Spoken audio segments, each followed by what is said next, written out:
Hello, everyone. A warm welcome to another exciting session of the Glass Academy webinars in collaboration with Ethos Empowers. We are thrilled to have you join us as we continue to explore how glass as a material can adapt, evolve, and empower architecture across some of the most challenging and inspiring contexts. Today's session is titled Glass in Himalayan Architecture Navigating Climate, Context, and Creativity in Extreme Conditions. We'll be exploring how glass, when used thoughtfully, can unlock transparency, thermal comfort, and performance even in the face of extreme cold, high altitudes, and complex terrains. And who better to guide us through this than architect Saubhagya Daksh, an architect who treats the Himalayas as his design brief, laboratory, and collaborator. A graduate of the Indian Institute of Human Settlements and founder of IDEC, International Design Imagineering and Environmental Quorum, Saubhagya is known for his rigorously researched low intervention architecture that merges traditional wisdom with contemporary techniques. From high performance glazing to earth coupled plinths, from passive strategies to circular material use, his work shows how glass can coexist with stone, timber, and topography to craft spaces that are at once rooted and forward thinking. His projects spanning boutique retreats, cultural hubs, and community infrastructure demonstrate that in architecture, scarcity can be a fertile ground for innovation. We are truly honored to have him with us today to share insights from his journey and projects. So, without further delay, please join me in welcoming architect Saubhagya Daksh as we delve into designing with glass for the mountains, where every detail responds to nature's challenges and possibilities. Welcome, Saubhagya. Thank you for having me. So, before we get into the technical aspects, could you tell us a bit about how your journey began, what led you to the Himalayas, and how has working in this context shaped your design process from the very first steps of observing the land to developing architectural responses? All right. So it's like my journey in the Himalayas has been forever. I was born in the mountains itself. Uh, it's the place where I'm practicing. It's my home, like uh, for the generations, and also um, I belong to a farmer family. Like from my background, my grandfather was a farmer, and in those days he used to practice all this permaculture and everything in his own ways. Like he was discovering that, and so so I got many opportunities in and around. So even before coming here, I did certain projects which were across. So what I primarily like is working in the ecologically sensitive areas, may it be anywhere on the planet. So it's more like how do you handle ecology softly. So if I say in context of the Himalayas, even after finishing my architecture, like my fellowship and everything else, when I came to the Himalayas, I realized that there is a lot to learn. So it's there is a lot to learn, and we'll have to like give a break at building a little, and so that's why if you're asking about the journey, so it was more about the foot journey. It was more about walking on sites, watching water and primarily the wind, and also listening to the people, because there is thousands of years of research that is grounded in this land, like from various dynasties to primarily traditional Kumaoni architecture, the Baklis that we have, to the very unique water systems of Nolas and everything. So my understanding was that we have to be very light on land here, but very heavy on the understanding. So, so I considered my site as a senior architect and myself as a draftsman, you can say that. And also when practicing here, so we arrive at the questions first. We create a lot of questions. But not a fixed design. We are always open to designing. So it's not that we have a certain reference in mind or a sketch that, okay, this is going to be this. So we put questions, and then the design, evolves itself. Right. And over time, I realized that the architecture here could not be imposed. It had to sort of emerge, like almost like a dialogue between the land and the inhabitant. And So observation is the key, like I saw how people built, how water moved, how shadows primarily behaved, how wind slipped through the valleys, and I was very much intrigued by what was already there. Like the existing systems that we have of patal roofs and everything, and uh, and also the seasonal shifts that we have uh, in everything, in every behavior of communities, and the rituals they would perform. So it's more about that place writes the brief for us and we edit it for comfort. um and for like you can say that the sheer physical drama that the Himalayas bring on the table with layered histories, it offered both sort of challenge and clarity. That's absolutely true. What you said, observation is key, and that is what we have been hearing since our college days. So I'm sure that is definitely a very key point, and Yeah, there's specifically if you're in such a ecologically sensitive areas, and you have been hearing all these news and everything that is going around with the development sector, and primarily in the Himalayas, may it be public infrastructure or anything else. So it's very fragile ecology. So I think you can't do much about it. As human beings, you're too small a being to like in front of these massive mountains. So it's better you observe and be at peace. definitely, Yeah. definitely. Could you also tell us a little bit about your design process, how it begins, and how you tackle such extreme conditions? There must be some first things that you observe on the map before putting pen to paper. Yeah, see, map is something that comes very much later. So for example, let's say we have a site. So it's more about again walking, listening, and touching.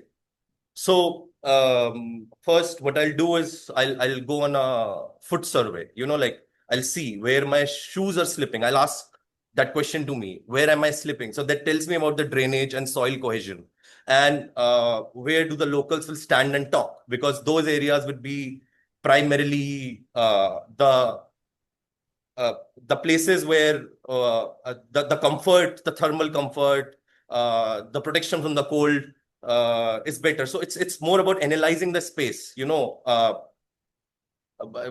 the winds, whether it's warm, whether your site is sheltered from those winds or not. And then also very important thing that we have, and these are the news that we are hearing every day. Like even these days, like every day's newspapers are full of it. That is something we have to look at primarily. That is water's way of behaving. It's basically the logic you have to find for the water. So you have to trace every swale, every seep, and every ridge break. In the Himalayas, water chooses your plan, not the other way around. So it's primarily that. And then the animals, paths, trees. So, like for example, in the lower foothills of the Himalayas, you have elephant and deer corridors. You can look at old oaks and the orchards and everything, which are mostly the do not disturb clues. Like you shouldn't come here and disturb it. You know, and also they they inform a lot. They talk a lot. I mean, you can see, look at the trees, and you can decide, like without mechanical soil testing, then what kind of a ground or the soil strata it is. And also then comes the wind, which is very important. Like anabatic and katabatic patterns, the upward and downward winds that we get in the day and night, valley funnels, the corner gusts that we get. Like for example, there is a ridge line, so it's like it becomes like a funnel.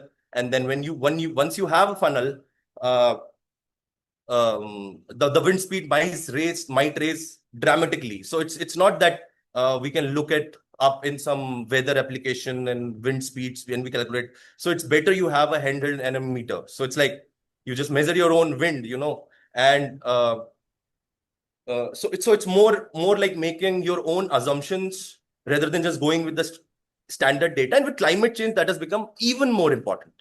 Like it's like so that you record the local scenarios, because the ecologically sensitive areas who like for example contribute the least to the climate change are the worst affected. So that is the reality we are living in right now, sadly. Yeah. And then also you have to look at the thermal feel of the place, like morning inversion chills in the valleys versus the ridge warmth which you get on the top usually because there is a lot of sun, um, where condensation appear on, and like then you decide on what kind of spaces you can make on these areas. So yeah, so it's for me personally, I would say in the recent times where we are dealing with climate, it's water first. Sea plines, swales, old drains, everything, and then comes the sun and wind. Like winter sun shadow and everything else, and then also there is the most important part, which is the risk, because Himalayas is a very unique ecology. Like there is none other ecology like this in whole world. So for example, when this Indian plate, it crashed into the Eurasian plate and the Himalayas were formed layer by layer, like on top of each other. So anywhere in the world, like for example, near Japan or recently, like we saw in Russia, so the earthquakes, they come from a singular fault line.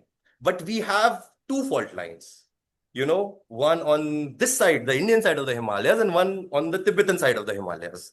So it's primarily, we are living sandwiched between the two fault lines. So it's a very high earthquake zone 5 zone. So it's like we have to see the seismic logic. We have to assume ductile detailing. We have to look for lighter superstructures and let the mass live in the plinth and not in the roof. Shouldn't topple like you see in those videos. Like toys. These buildings sometimes they fall into the rivers and everything. And then also. Since we are talking about the process, you have to also look at the supply chain reality because that is very much important. Like, for example, let's say if this presentation is focused on glass, we can talk about what glass sizes can physically reach. You know, uh, a 3 meter by 2.5 meter DGU glass on paper may die on the last hairpin band. So it's like, and it has happened with us that these are our learnings. So primarily, um, uh, like we have to also look at local skills. Like for example, if you're getting anything specialized, local skill inventory is very important. Like, there is no reliable sealing true at altitude. Like for example, if you're saying talking about the glass, so we bias towards systems with fewer on. Like we look at the site variables primarily. So it's like logistics is a design for the mountain. And then coming back to the water, if you cannot sketch the water map, you are not ready to sketch the plan. So first we go and make a water map. I mean, I have expertise in GIS and we use that. Like we use a lot of data sets from GIS, uh, but if you don't even have, like, you can just simply take your contour plan and start drawing the water maps over it with blue highlighter pens and everything, and that works well.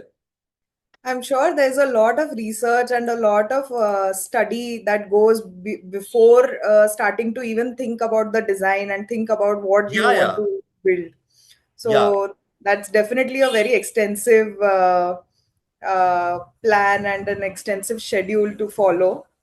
yeah, yeah, yeah. But when we see some of your works, your studio usually follows a very unique approach, taking only a few projects at a time with deep engagement in site research and contextual design, as you mentioned.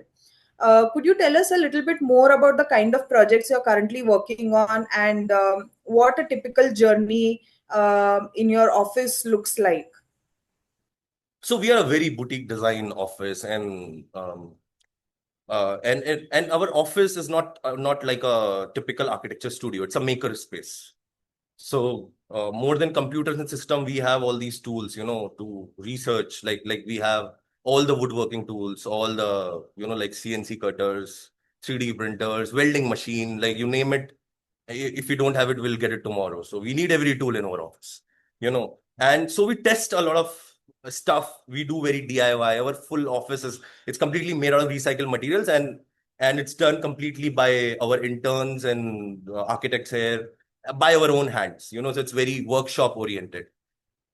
And we don't take a lot of assignment at once. So we focus that, okay, like for example, 3 projects we'll be designing in a go, and in total 5 to 7 projects that we'll have which are running on the site.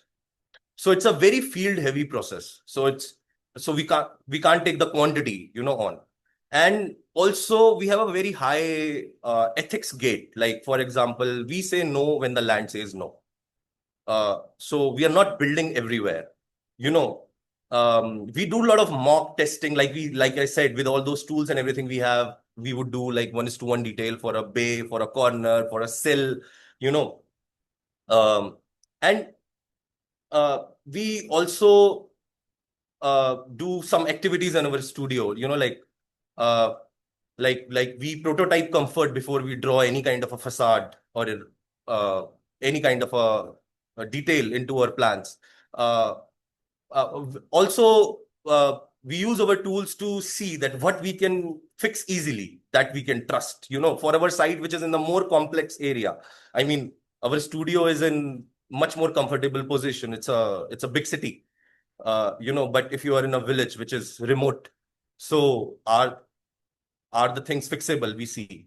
So we do like weekly pinups, like looking at these details. We do exercise which is called detail of the week reviews. So, and there is a red team which charts the water map and like energy maps and everything, and then they start picking out the points on any kind of a design that we have. So this is more or less. I mean, we are also very much so we become friends with our clients because we have to do a lot of post occupancy feedback updates. Like we have to take those updates from our clients, uh, because that has to update the next detail that will come across. Um, and again, like every other office, quality assurance, quality control, and all of that stuff, that is standard.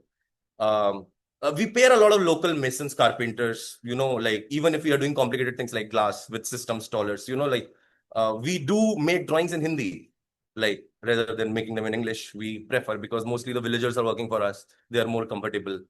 And yeah, so this is more or less. I'm sure as much as it sounds fun, but there's a lot of details that have to be carefully thought upon and kept in mind before doing any kind of before taking any kind of step in the design process. Yeah, absolutely. Absolutely. You can't miss on anything. And if you miss, it can become a very big learning also. And that has happened with us. For sure, Yeah. definitely. Yeah. Um, So we often associate the Himalayas with stone, timber, traditional building techniques. But how does glass come into the picture for you, and what made you realize that it could be adapted meaningfully into this particular landscape? So I think glass is more of a climate tool, not a style move. I would rather put it in that way. So it has to be used very surgically, like a scalpel. You put it in the right place, right size, always with shade. A lot of things have to be taken care of. And I think in our practice we did not chase more glass. I mean, our buildings might look very glass specific to you, some of our buildings specifically, but we chase more of better light. So it's like we deploy the strategies to get better light as much as we can get inside. Like you don't have to turn on your light bulb in the daytime at least. Um, and also, like like for example, let's say if we get a southern facade, so we invite like gentle sun with a cap, like a fixed overhang or anything. In the west, we have to filter a lot for the afternoon light that we are getting. In bedrooms, primarily, like we prefer cozy windows, uh, very framed views and everything like that. Um, so so so it's shade first, glass second kind of approach.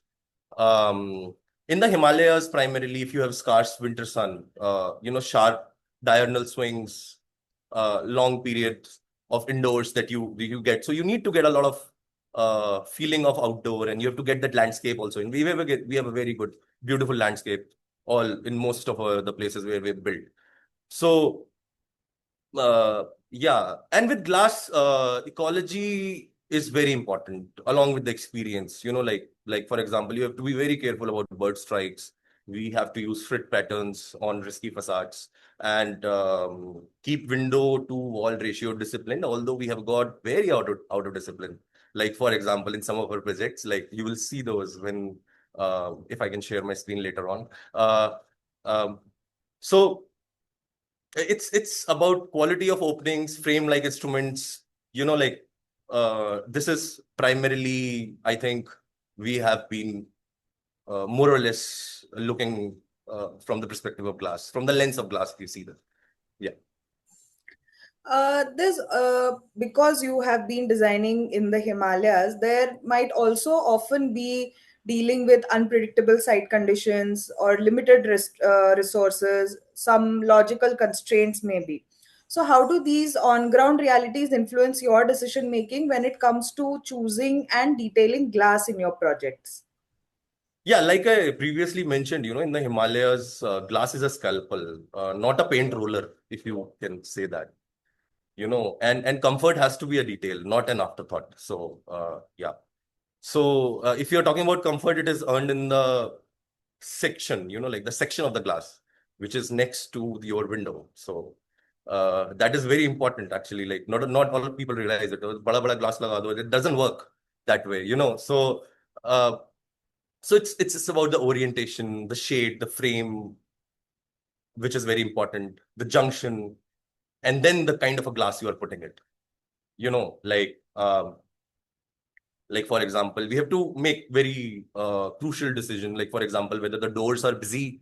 If you are making we do a lot of glass doors, so if it should be toughened at least, like um, there are also risk of sometimes thermal shocks. It snows here, like, and you might use some kind of artificial heating or something. So that is also a risk that we have. And we make very deep sloped sills primarily, uh, and very clear drip edges, so that there are very positive V paths that we have. Um, and using the SGP, which is lonoplast interlayer, and all of that stuff. That's kind of a standard. Not everywhere. I mean, where we are going with small paints. Yeah, and also I think uh, you will find that we have done like put a lot of huge facades, but also the sizes of the glass um, is defined by the access. Like I said previously, that we always look at 1 to 2 kilometers before the site, what kind of a vehicle is going. I mean, our car can go anywhere, but will the truck come, and will the pickup truck come, and what kind of a crane can come if the glass is too heavy? So, I mean, you have to look at the load. I mean, it should be easily carryable by 4 people at least. 4 to 5 people should be able to carry it comfortably. And also we avoid monsoon and very deep cold stalls for the glass. So, for example, if it's snowing, or if it's like the season we have these days, monsoon season, so we would avoid stalling the glass in these times. Um, and we also prefer very repeatable modules, easily to transport and replace. In some of other projects, the commercial projects that we have done, like commercial in terms of hospitality, I'm saying, what we have done is, like, we also have to keep sometimes, if you're not using toughened glass or anything, the extra in the storeroom, you have to keep extra glass pieces. So if it's standard, any window breaks, because a hailstorm can break a glass in the mountains. Like, you get hails, like your windscreens get this shattered. Even I got my windscreen shattered like twice or thrice. So this is a kind of a hail that you get, sometimes. And this has happened for the past 5 years after the climate change that really struck it. Not before that. I mean, in my lifetime, I hadn't seen the hailstorms the kind of I'm seeing these days. You know, um, and also we are very specific about the vendors. When we choose, uh, uh, we see that whether there is a hill service reach that is there, what kind of a hardware and fastener they are using. Is it standard stainless steel 316 or something else? I mean, because of the like moisty winds and all, things corrode very easily, you know so it's more or less, in the mountains, the glass would only work uh, when the detail will work. Otherwise, it's difficult. Yeah. That's absolutely true. And now it is also making us very excited to see some of your projects. So, can you walk us through some of the key learnings that you have seen while working with glass in the mountains, whether it is in terms of insulation, solar gain, orientation? What are the specific types of glass and techniques that you may have used in your projects? Yeah, so I'll take you through some of the projects where we have, uh, we have used glass. I mean, I'll also show you some of the projects which are in the foothills of the Himalayas primarily, because I think then it will be better for everyone's understanding that what difference does it make when you comes to little hotter regions or little lower altitudes, right? So this residence is called Villa Serene. It's in Ranikhet. So we built it for a couple, um, and it's a 2,500 square feet residence with only one bedroom. You can say that only one bedroom. So they didn't wanted additional bedrooms or anything. They wanted a lot of open spaces and public spaces. So the elevation we are looking from now is the south side, and I'll show you the first interesting use of glass. So if you see this part, so behind this is a utility area. Um, if you see the southern sun is falling on here, and in the utility areas, primarily in the Himalayas, you get a lot of molds and everything because you have to keep it very well ventilated and you have to bring a lot of sunlight. So we have used this frosted glass here. So it basically makes it gives it a very unique greenhouse effects from inside, and it keeps that room really fresh. And also, um, the client wanted a little bit of traditional touch to the building, so we've used uh, the kind of a roof and everything that would resemble the typical construction in the Himalayas. And then once we look from the other side, the northern side, it captures the full Himalayan view. This is a very old picture, and the trees have not grown as much. But now it is like I've tried to put some pictures where the trees have grown fully. Uh, but if you see, this captures the full panoramic view from the interiors. You know, there's a small pool that we have done. Uh, it reflects the glass well, and you can see now that these trees have grown a little bit more. And if you look from the interiors, so you get the full floor to ceiling, uh, specific windows that we have placed, which are also the sliders for access. Like from example, from the kitchen, from the living area, and you can come out to this deck. So this glass like performs really well. In the night, we don't need a lot of exterior lighting primarily because the lighting which is working in your building works efficiently. They wanted very traditional interiors, so I mean it goes well with the landscape. Um, yeah, so if you see, this is I find it very comfortable in this house. So it's very bright, very light. Uh, Sun would only come in the morning. After that, there is no direct sun, but there is very nice intake of the landscape from these windows. And then uh, we have this fireplace, and then there's the window next to it towards the west. So this window was placed strategically. So right now the fireplace is not stalled, but if you see after the fireplace is stalled, we have put this rack of wood here. So the afternoon sun, it helps dry out the wood, which can be used later in the fireplace. So that window has a very specific use case, like. Yeah. And for example, here you can see that so every opening, it has a purpose, whether it's for light, whether it's for ventilation, whether it's to look out. Like so for example, here on the southern side, we just wanted sun into the study area. And we didn't want to open this window. We didn't want to spend more money on the cost of the frame and everything for the circular window. So what we did was we placed the glass and then we've done an arch around it. This is a normal toughened glass, and primarily this arch is very easily removable. Also, you remove one brick, the whole thing like unfolds down. So it holds our glass. It acts as a frame, And then we have like this sort of a frameless window out here, right? We have done like like like this is how you adapt. If you see the example, we were doing the stone masonry. This is a special catarmal stone that we have. It's very soft and it's got very good thermal performance. But we changed to brick because we wanted to do arches here. Like catarmal stone doesn't make arches very easy. So even if you see here, this smaller opening that we have, right? We also do a lot of glass doors and everything. Like for example, in this barrel vault, we have done a frosted glass door, which takes us to this bedroom. And this bedroom again have a very panoramic view of the high Himalayan peaks. I mean, they're not very much visible in this picture, but the snow-capped peaks you get, like all those Trishul ranges and everything from this bedroom. Um, and also, like for example, once we move to the washroom, you will see that we have done a full skylight. And we have partitioned like this our washroom and the dresser area primarily with this dry masonry wall and some wood. But the washroom is well lit across the day, and you can enjoy the good Himalayan views while you are taking the shower.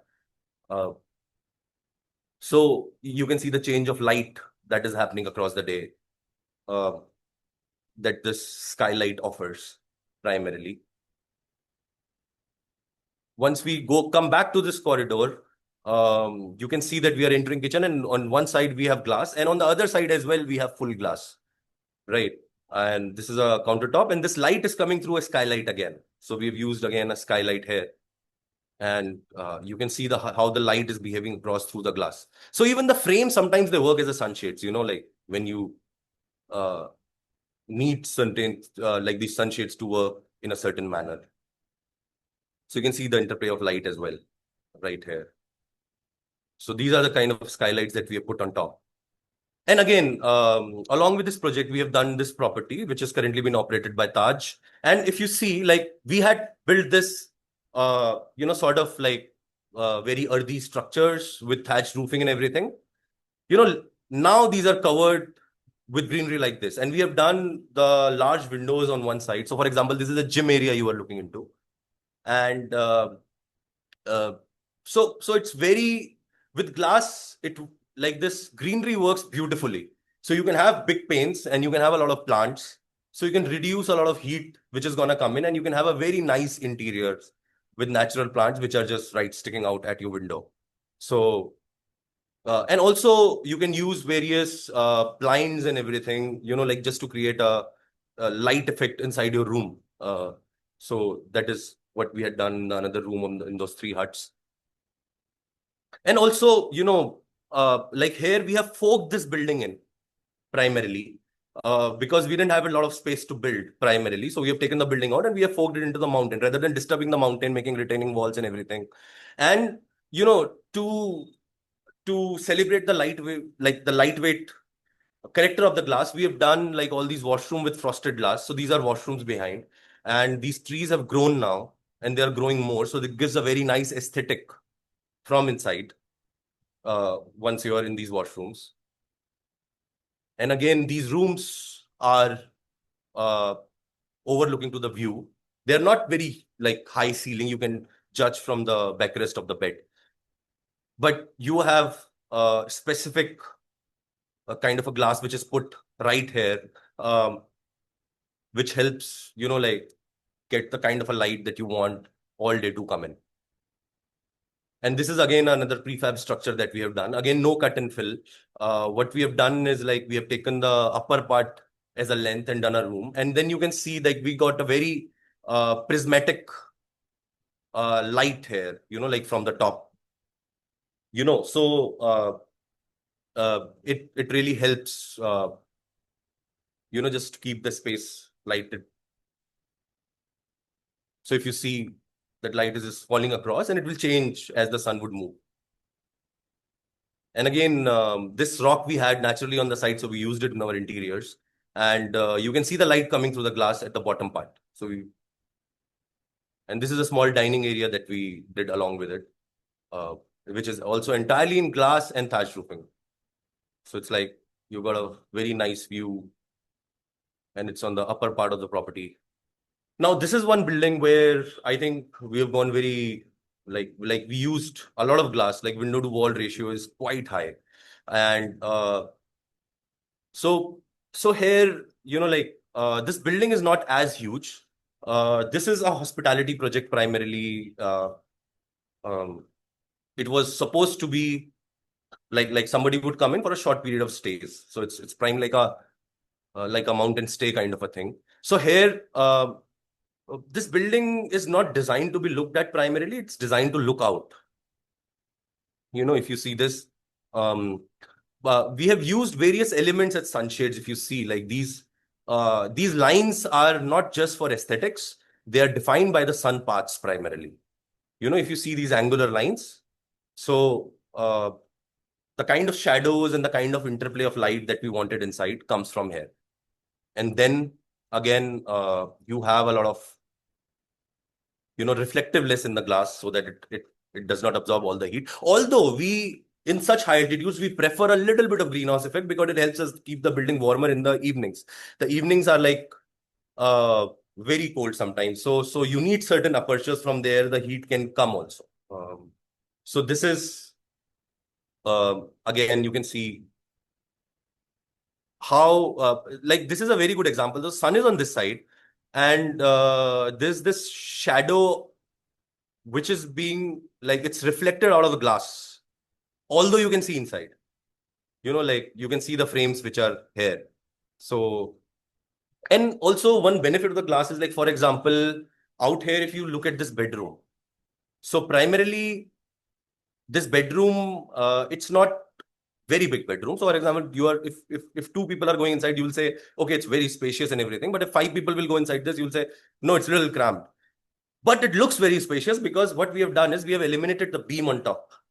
So this is like a floor to complete ceiling glass that we have got.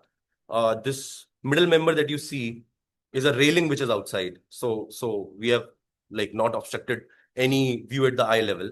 Uh, so like the whole landscape becomes the part of our interiors when you're using glass efficiently. And also, like, this small ventilator kind of a thing you see, that helps us reduce the greenhouse effect whenever we want to, like specifically in the summer months. This is a washroom where the light is coming again from a skylight. This is completely daylit right now. And this is another bedroom again with glass, and the washroom where the light is coming from top toward the bathtub, and another bedroom. And you can see a lot of reflectiveness in the glass, which helps us reduce the glare. And we have done this small steam room as well, completely with glass uh, on one corner of the site. And now you can see the scale of the building. Primarily, it's not very huge, you can say that, but looks, it's I think because of the character that glass adds primarily. Laurie Baker, he lived in Himalayas for 16 years in Pithoragarh, uh, in this home. This is primarily, um, it was not the home which was built by him, but he did some retrofits to a traditional Kumaoni building, and then he stayed there for 17 years. And he stayed here because in those 16 to 17 years, what he did was he he he just documented what has happened here for thousands of years. And then he went out and changed the world. And uh, like how Laurie Baker has contributed, in specifically in the terms of Indian architecture. So when he was retrofitting, so when I was studying this building, I mean, it's become like completely like nobody's maintaining. There are many problems. There are many disputes. We have tried a lot, but like we have to do something about this building again. But this is again a disputed property. So what he did was he got rid of a lot of traditional Kumaoni windows, which were usually made out of wood, carved wood and everything, and he put a lot of glass. So I think this is Baker somewhere inspired us to do, a lot of glass in the Himalayas and bring it up. Although in the works which he did in Kerala and all across India, you won't find much more glass. So we did a similar project in a hotter region. If I show you this, so this is primarily in Haldwani, which is a very hot region. It's the summers are sort of unbearable, And this is a very small plot that we had. Like it's just merely 30 feet by 40 feet plot that we had. So we had to get lights in somehow, and the people, they are not following setbacks and everything. So the neighbors, they have the walls just sticking to your plot boundary, and you don't have space. You have a lot of requirements also that you have to fill in. So we chose to have a lot of glass from on top, which can be a retractable sunshade. And we used a lot of brickwork with it because the building was facing south primarily, and we had to reduce a lot of light from the south because it will bring in heat definitely. And this skylight also acts as a solar clock. With slight learning curve, you'll be able to tell the date, time, day, month, everything. And we have used a lot of recycled bricks to make this house. We have used a lot of jallis, and we have used a lot of skylights, which are again glass, uh, to bring in natural light. Again, the Lorry Baker filler slabs and everything has started to come up here. And it's very much inspired by Baker's approach, like with smaller glass cuttings that we have used across the staircases and everywhere else. So if you see, like, you will see a plentiful use of glass, which is helping us uh, like create interesting light. And from outside, the house does not have even a single pane, so it's like it's full of glass from inside, but from outside, we are blocking the southern sun. Although we are getting a wind inside, like I'll just share this interesting thing. So we created this wind funnel, and we put a spiral column here because we didn't wanted the wind to retract, and we wanted wind side. And then we have put like small 3-inch PVC pipes behind, so it becomes like a full, like the wind just jets inside from this opening because we wanted wind but no light. And then in the rest of the areas, like skylights and everything, we have used a lot of glass. This is one more interesting project where, again, in little hotter areas, it get very cold in the winters also, again in Haldwani. This used to be a school building, which was built in 99. Now the school had grown, the students couldn't fit in and everything. So the client wanted something to be done with this building. He was thinking of making a basement and this. So we thought that sometimes by not doing a lot of things, much more can, like, a lot more can happen. So what we did was we removed the walls between the corridors and the classrooms, and we just put glass outside. Nothing else. There is like nada, if I say anything else. We did nothing. We just did some landscape outside and the parking areas and everything because we had to create a place, a commercial place, because the school has shifted, and this is on the primary, uh, what do you call, on the main road, where there was a lot of traffic and everything. So it was best to give it just a commercial identity. Uh, so we just use glass. It is one of our most low cost projects, like I can say, because we just put glass on an existing building and just completely changes use. We made certain rules for these, make like putting up these boards and everything else. And the best part about this is, in somebody else's private property, we were able to give a public space. So the client gets a very good ROI. It becomes the most expensive rented space in all of Haldwani, apparently. So this is how the glass helped us, do very much of an adaptive reuse. So this is a primary example of that. And again, if we are talking about the lower altitude, this is in the foothills, in Jim Corbett, like very close to Jim Corbett National Park. So here, again, we have used a lot of glass because we are working in this hospitality thing. So I mean, it's like we had to orchestrate something where we capture a lot of views, but also we are able to deal with passive ventilation and everything else at once. So if you see, we have done like the full glass facades, but they are of little smaller sizes. Like they're not as huge as you would see in our previous project. We have done glass railings as well, and we were capturing all these views that we had in the front side. We have used a lot of arches because the arches, they gives you a little sense of, what you call, you would feel that there is a more to a opening, but there is less to opening because the arch covers the rest of it. So for example, if it was a rectangular opening, it would have taken a lot more heat, but this arch, it helps us create a very small, tiny sunshade on top. If you see like this here, and then again, we have another set of sunshades, which are on top. And then again, these panels, which we have are again helping with the sun. And in the interiors, then we have the massive use of glass. Like you can see the full floor to ceiling glasses that is there. Like it goes with very earthy texture uh, that we have done. So the flooring, everything is all it's all polished concrete, and so the islands and everything. And again, on top where we have used glass, you will see we have small openings. So this is basically to open up primarily in the humid and summer months, so that uh, the hot air which rises up escapes, and you close them in the winter so that the hot air which rises up stays inside. So there are many openings like this that you will find across here. So these well lit corridors are all because of glass. So if you see like these panes and everything, so they just keep the natural light inside. You don't have to keep any light bulb. So uh, if you see from the bedrooms also, you get very nice view on the full side. You have a glass. Although you are in a much hotter region, this is primarily not the mountains, as like it won't get cold in the nights at all. Uh, but using pensive ventilation and systemic use of glass, you can always achieve very nice views as well.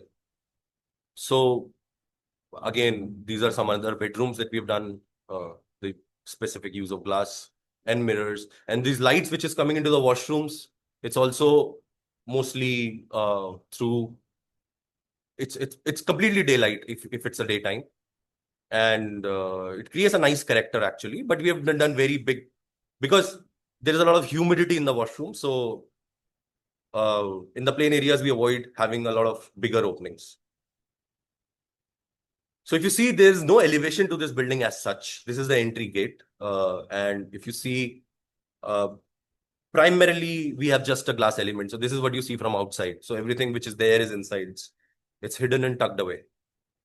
So this is the context and the location, if you look at it. And if you see, we have also like got certain planters outside the floor to ceiling glass, so that once they grow up, it will create a more nice ambient effect inside. And using a lot of planters is always a good idea with glass. And this glass, for example, in the night, we have just one light behind and it just lightens up the whole space uh, in a very dramatic manner. This is another project, again, going up a little bit of the altitude. This is in Bhimtal, and Bhimtal is, it's not very cold, but in winters it gets very, very cold. Um, so we have done a very judicial use of glass here, although you can see the two sides are fully done with glass. We have used a lot of sloped glass also so that the panes can be cleaned easily. Again, we have this prismatic light coming from the top, like full skylight kind of a thing that runs through. And so there are many small nooks and corners that we have created here. So if you see the sleeping space and everything,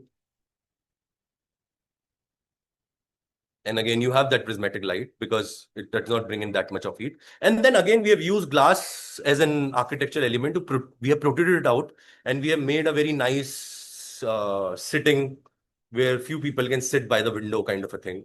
Uh, and you can like open these panes and everything as well for ventilation.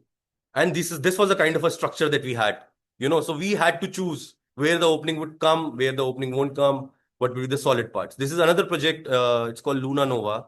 Uh, this is near Glasshouse, but at much, much lower altitude.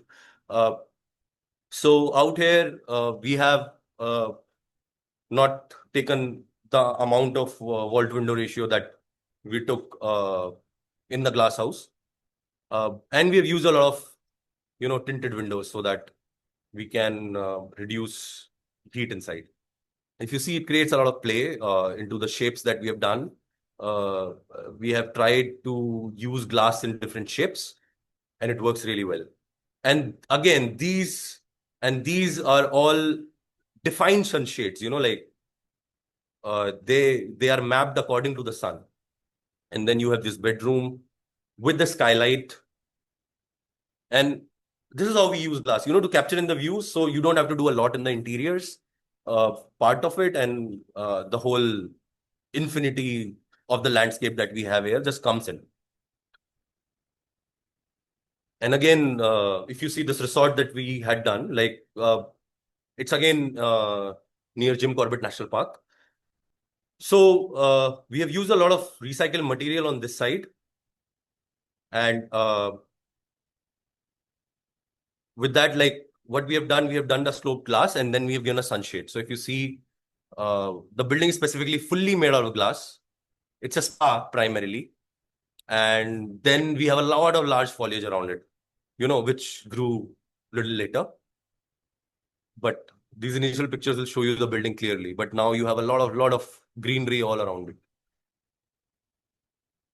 So, and also again, it's a reflective glass, so you can see that it reflects a lot of heat. Same way, we use a lot of glass. So this is a front office for the same, and you will see that we have done a lot of sun shading. Again, at the restaurant, it's fully glass. And then comes the conference areas, in those areas where you need a little more insulation.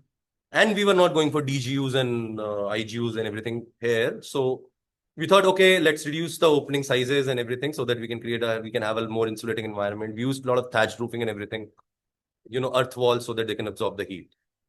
Right. So if you can see this, uh, like so global horizontal irradiance, which is GHI, which is basically the kind of energy which you are taking in. So if you see in this graph, so there is an altitude which is mentioned here, and then this is a GHI which has been mentioned.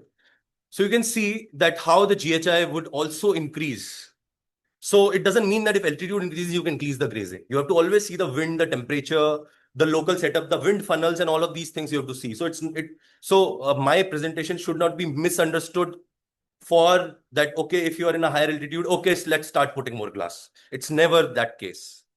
So it's also about, because the environment gets clearer, you get more sun, more direct sun. So you have to become very specific in the kind of a choices that you are making.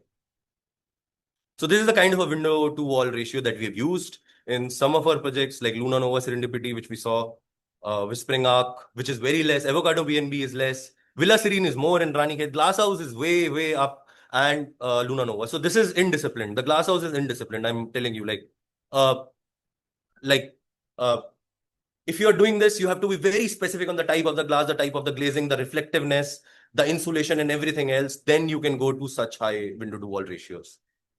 But it's a hospitality project. It's not someone's permanent home. So it's for people to enjoy something else, some have a unique experience. So that's fine. It works for our context, but not for someone's private residence. Yeah, thank you very much.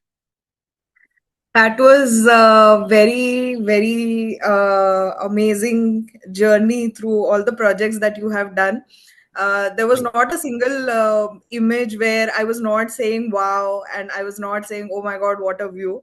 So I'm sure it thank must have been a lot of fun to work on all these projects, but also there's a lot of responsibility that comes with designing with glass and inside. Absolutely. A lot of responsibility comes with designing with glass. That's what I'm saying. That like we have had a lot of learnings from our buildings, um, and there are many things which we have done 5 years ago we won't know now, because there has been those learnings, and we have tried to mitigate them as well. Yeah.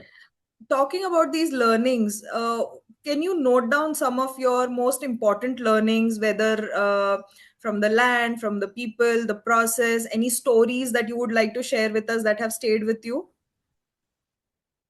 Um, okay. In terms of glass, if you're saying, uh, I think the first thing that will fail in the glass will be the edges. They're the most important part, so you have to love those junctions, like detail them in a proper manner. The glass is not the key. The detail which is holding that glass is the primary key, I think. So you have to protect the weak parts.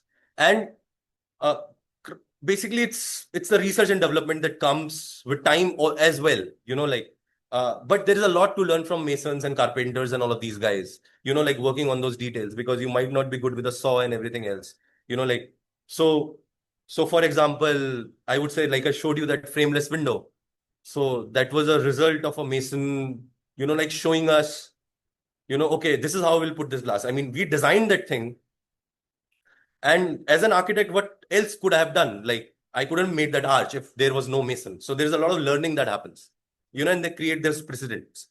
So, and I think one more learning is saying no to design. You have to make all those maps which I'm talking about, like red, amber, green maps, which will help you save the regrets. So, like there are many examples. Like for example, once a gorgeous site that we went to, but it was on an old debris. So being from a GIS background, like we can judge that. So we saw a flow fan. So flow fan is basically like a triangular thing of, if something is fallen down, you will see that. And we marked it red and we declined the client. And the client called me 2 years later uh, that the half the slope had moved. And once I declined, the good part was he didn't build also. So so so ecology is the biggest client, I think, in the mountains. So you you have to look at it. Another thing, which we face a lot here is, so a lot of people, they're investing from metro cities here, from Mumbai, Delhi, and a lot of people, they come and they freak out when they see a view. Okay, this is a view, we want a view. So it's like, just give us the full view, like you're given in your this building, that building. So sometimes they force us to do things. Like for example, they would say, you haven't captured the sunset. Like sunset on the west, it's so stunning. It's so colorful. You are not capturing UV, and sometimes we made those views, which they later regretted also, because facing the view wall, they made afternoons unlivable. And then later we went in there, like we downsized the openings, added exterior. There's those extendable sunshades, and the comfort returned back. View was improved, but I think the key takeaway is the beautiful light is the edited light. So I think that is there. And the hills are very slow teachers also, like, but the lessons, they will stick with you because they'll be big. And yeah, definitely water, like I mentioned, always, like if you trace water early, you will never trace cracks later. So that is also, I think, the key, because the water is the thing that draws the plan. So you have to also see. And for glass, like we have had incidents of broken glass. So logistics is the key. Glass house, you won't believe we did with mules. So the mules had to take that glass up, because this whole Hydra, Pokelands, like all these big cranes cannot go there. Like, so, but we had mules, but uh, let's say if it doesn't work, so that's why the glass house also, it looks that they're very big panes, but they're not. Actually, like 4 to 5 people can carry them. And we broke a few glass as well, because it was uh, being carried by foot or by mule. So yeah, yeah.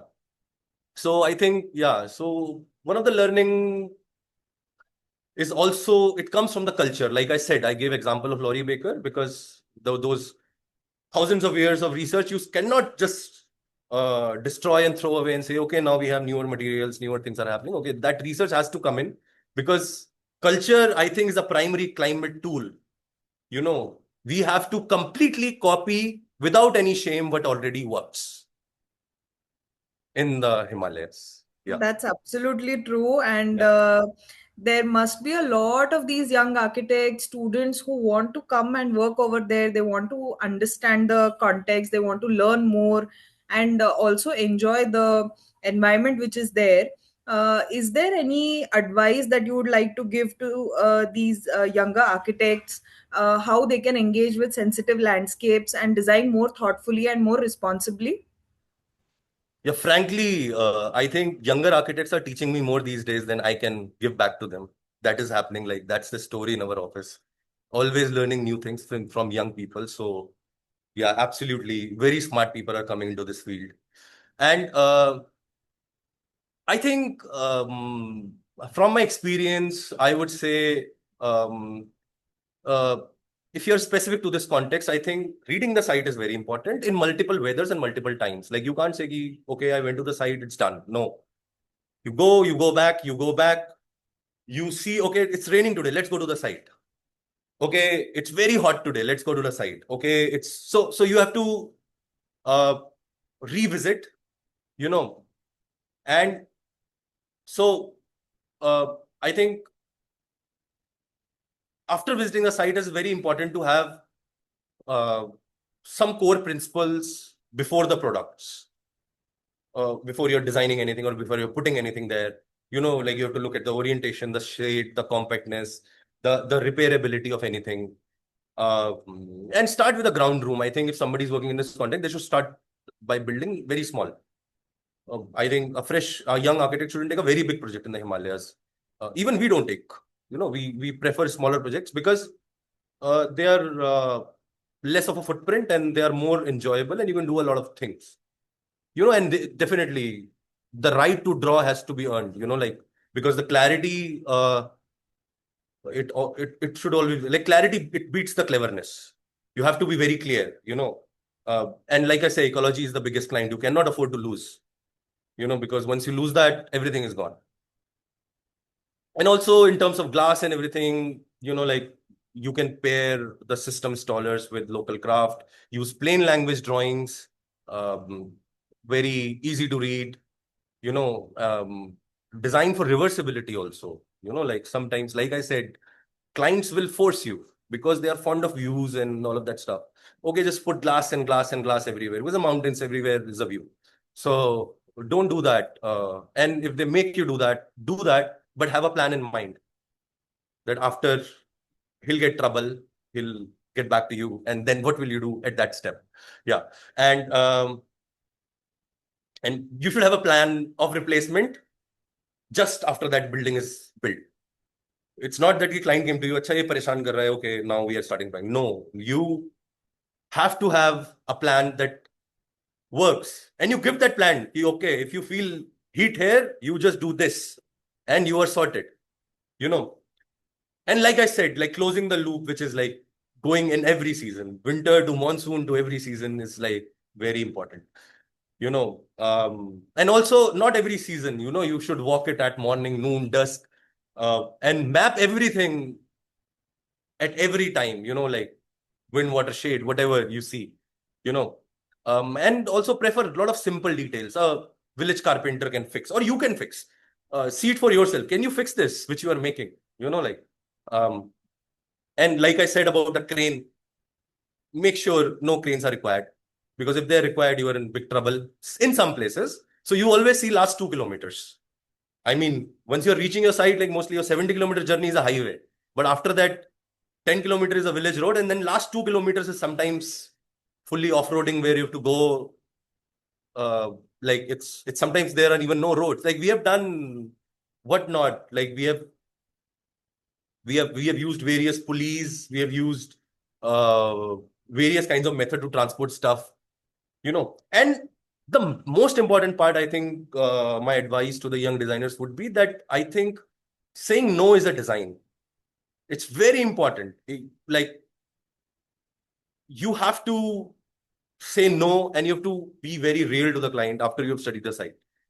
You know, it's not that you are not, you try to convince that client, okay, you also don't go for it. It's better you find a place somewhere else so that it's, yeah. So you have to keep that personal list that, okay, we always do these things, we don't do these things. Like I said, clarity breeds cleverness. So, yeah, so I think, yeah, more or less. Thank you so much for sharing all these advices and your learnings throughout all your journey. With this, we come to the end of the webinar. I would like to thank you so much for that truly inspiring and eye-opening session. Well, Your work is powerful reminder of how architecture can be both bold and sensitive, especially in the face of extreme climates and fragile ecosystems.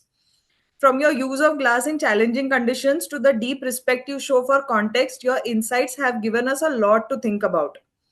To everyone who joined us today, thank you for being a part of this special Glass Academy webinar in collaboration with Ethos Empowers. We hope this conversation encourages you to explore beyond the conventional and approach every project, no matter the terrain, with greater intention, creativity, and care. See you in the next session. Until then, keep designing thoughtfully. Thanks.